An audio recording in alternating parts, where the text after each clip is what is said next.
درود دوستان عزیز، روز و شب همگی به خیر. امیدوارم که حالتون خوب باشه.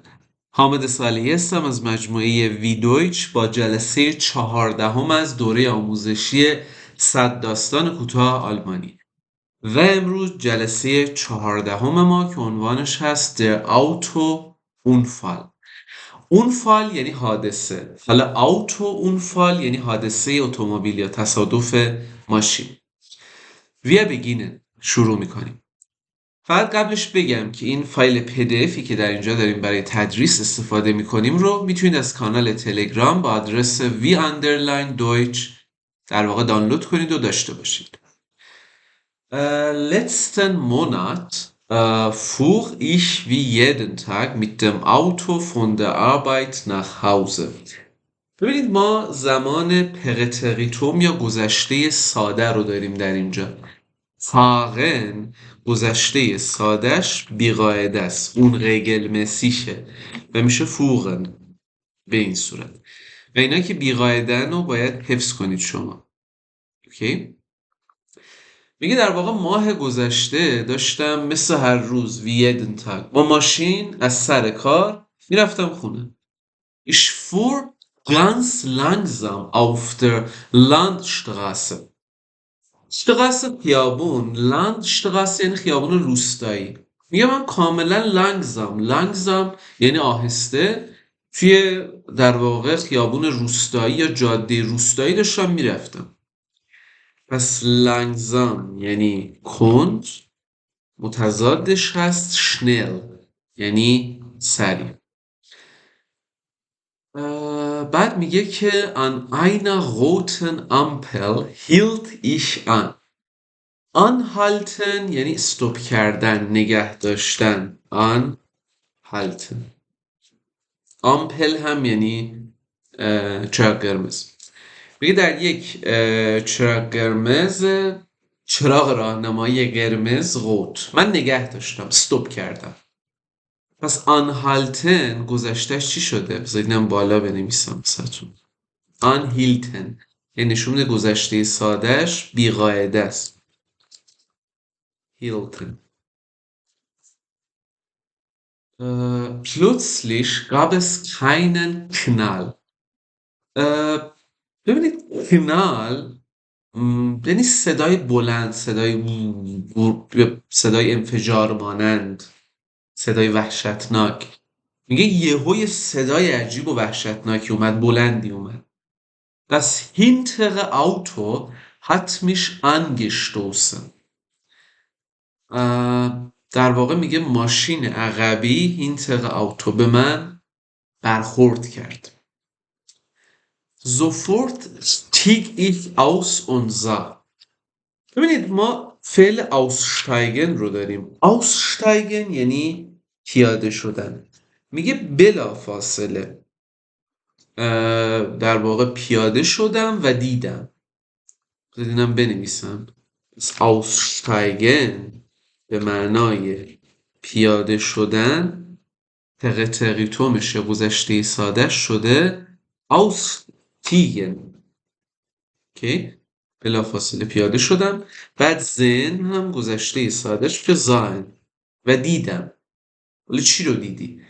dass mein Rücklicht beschädigt war. Rücklicht یعنی چراغ عقب. لیشت میشه چراغ عقب. که چراغ عقب من beschädigt war. beschädigt آسیب دیده است، خراب شده، آسیب دیده. این anstoßen هم بذار دقیق تر بنویسم واسهتون. anstoßen پس یعنی برخورد کردن. این لحظه بعد اومد که دقیق نگفتم فعلشو. Der fremde Autofahrer gab seine Schuld zu. ببینید در اینجا فرند یعنی غریبه. میگه راننده غریبه یا راننده حال دیگه، من راننده که نمیشناخته دیگه. در واقع شولدم یعنی گناهش رو یا اشتباهش رو پذیرفت. اوکی؟ پس سوگبن به معنای پذیرفتن، گذشته سادش میشه سوگابن. شولد هم یعنی گناه یا حالا مسئولیت. شولد مثلا میگم das ist nicht meine Schuld، این گناه من نیست، این اشتباه من نیست. اوکی؟ قبول کرد.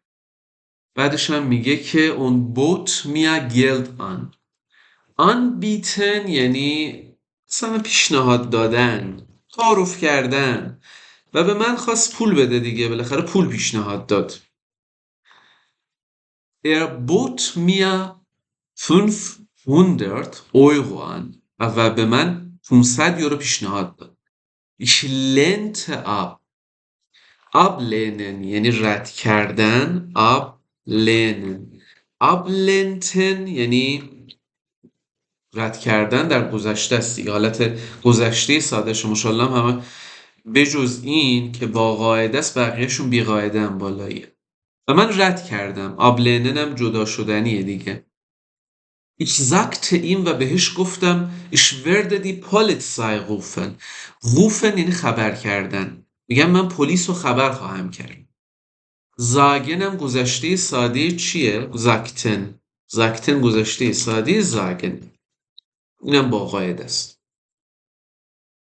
Ich drehte mich sich drehen یعنی چرخیدن. در واقع sich drehen چرخیدن. umdrehen یعنی به دور خود چرخیدن. umdrehen.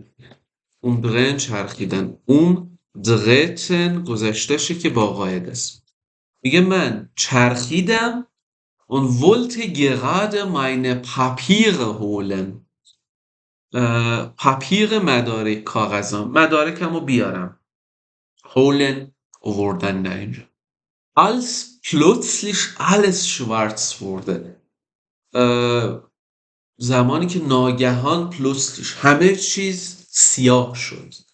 danach kann ich mich an nichts erinnern.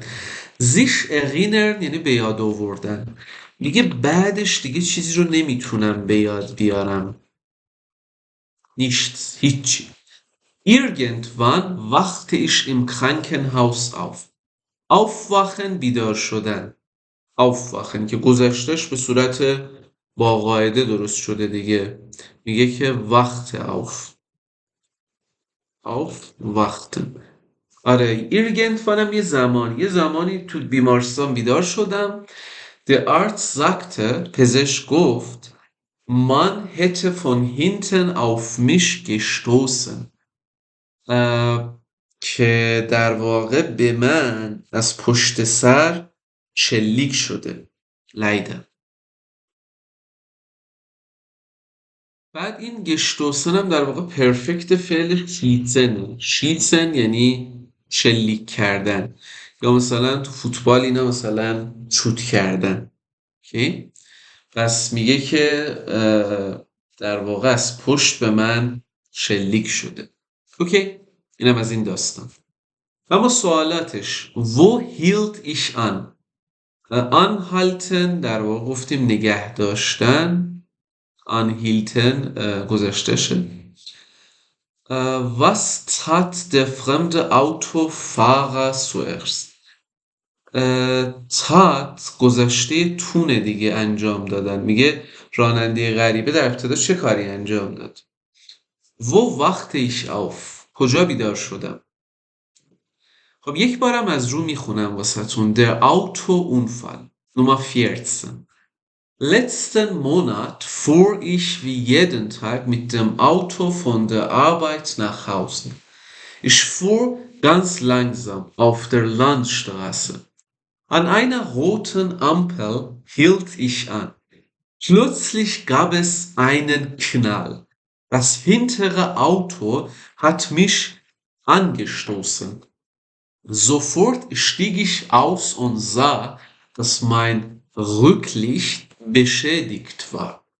Der fremde Autofahrer gab seine Schuld zu und bot mir Geld an. Er bot mir 500 € an. Ich lehnte ab. Ich sagte ihm, ich werde die Polizei rufen. Ich drehte mich um und wollte gerade meine Papiere holen, als plötzlich alles schwarz wurde. Danach kann ich mich an nichts erinnern. Irgendwann wachte ich im Krankenhaus auf. Der Arzt sagte, man hätte von hinten auf mich geschossen. Leider. اوکی. خب دوستان عزیز، اینم از درس 14 یا جلسه 14 ما. امیدوارم که براتون مفید بوده باشه. در این درس کلی ساختار پرتریتوم داشتیم که بی قاعده هاشو حتما حفظ کنید و تا جلسه 15 بیسپال